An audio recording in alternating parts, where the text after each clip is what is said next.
Bon, ça devient vraiment compliqué là, j'en peux plus. J'ai dû faire une pause café à Argelès-sur-Mer, au bout de 40 bornes à peu près. J'ai été contraint de manger un burger avocado chicken pour mon arrivée d'étape à 13h. Vous imaginez 13h? Arriver si tard? Du coup, pas le choix que faire une sieste dans une chambre climatisée, puis d'aller à la piscine de l'hôtel. Non, vraiment, j'enchaîne les difficultés sur la fin de ce prologue et en plus, le pneu arrière tient bon. Vous imaginez mon calvaire? Bref, c'est dur l'aventure. Ou les vacances. C'est selon le point de vue. Corridor Sud, le Flash Info.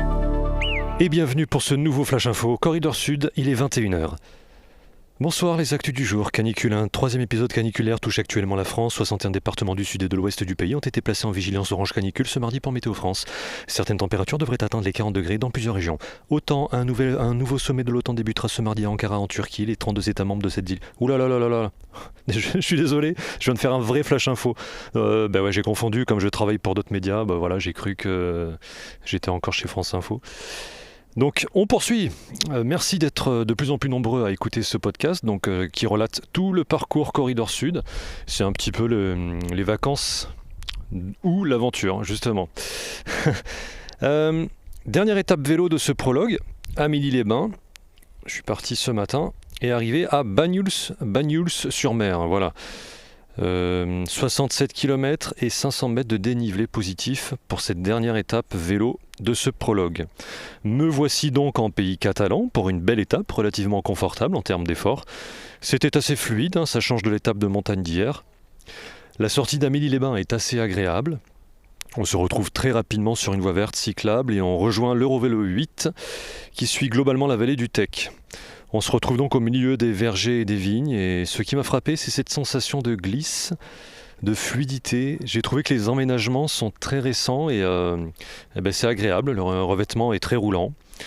Et puis c'est aussi toujours plus plaisant d'être tout seul, sans les voitures à côté. Et petit à petit, on change de paysage pour retrouver cette ambiance de bord de Méditerranée avec une autre végétation.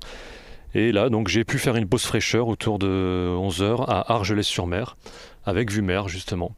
Donc vraiment une ambiance que je peux connaître, mais de l'autre côté de la Méditerranée. Ça m'a fait penser un petit peu à des villes comme Mandelieu-la-Napoule, Théoul-sur-Mer.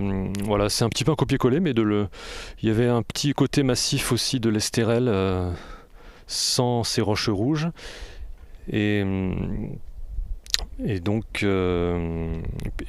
Après, voilà, je suis perdu.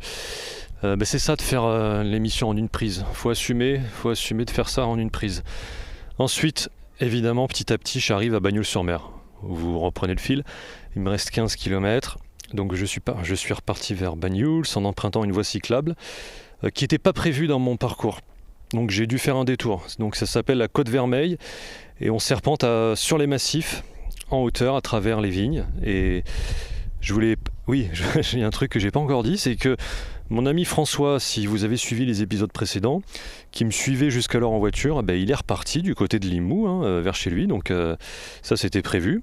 Et donc je me suis retrouvé en plus avec mon sac à dos en charge maximale sur mon Brampton, avec la sacoche à l'avant et le sac à dos de rando à l'arrière pour le GR10. Donc ça faisait quand même tout son poids, c'était un petit peu muscu sur des pentes un petit peu raides. Vous savez, tous ces changements de continuité de pistes cyclables quand il faut descendre d'un pont, se retrouver à niveau. Des fois il y a des côtes assez raides, mieux vaut les anticiper. Donc sur la fin ça commençait un petit peu à tirer effectivement. Et pour terminer la descente finale sur Banyuls-sur-Mer, j'étais bien à ce moment-là parce que je me suis dit une page se tourne. Le chapitre petit stage en vélo est terminé et puis on va démarrer, on va se positionner pour le GR10 petit à petit. Donc je vous la fais courte, ensuite les réjouissances, un bon resto en ville et direction mon hôtel avec la clim, la piscine, un très beau panorama sur le littoral et là j'ai pu déposer mon vélo en lieu sûr. C'est la salle de séminaire si vous voulez tout savoir. Et la réceptionniste était très impressionnée par le pliage du vélo. Voilà, parce que j'étais là à lui dire mais vous voulez que je le plie ou que je le laisse tel quel ? Et elle ne savait pas trop quoi me répondre, s'il y avait besoin de place ou pas pour les futures échéances dans son organisation. Puis à un moment, écoutez, je le plie. Et vous verrez que ça roule, c'est pratique. Et elle était mais béaba, elle était bouche bée. Elle était ah oui quand même, ah c'est impressionnant. J'aurais pu prendre une photo et tout. Enfin bref, c'est la magie Brompton quoi. Voilà, ça fait toujours son petit effet. Voilà, c'est tout pour aujourd'hui. Demain, ce sera une autre difficulté qui m'attend. Je vais enchaîner non pas 3 cols, mais 3 trains jusqu'à Hendaye sous une canicule. Donc j'ai déjà reçu un mail de la SNCF en me demandant de ne pas oublier ma gourde, que c'était ma responsabilité d'avoir de l'eau sur moi. Enfin voilà où on en est aujourd'hui, en 2026. Si vous voulez voir toutes mes futures étapes, n'hésitez pas à consulter mon site https://corridor-sud.fr. Je mets le lien en description bien évidemment. Et voilà, très vite pour la suite de Corridor Sud. Et puis le GR10 arrive très vite, je crois que c'est dans 2 jours, n'est-ce pas ? Allez, la bise!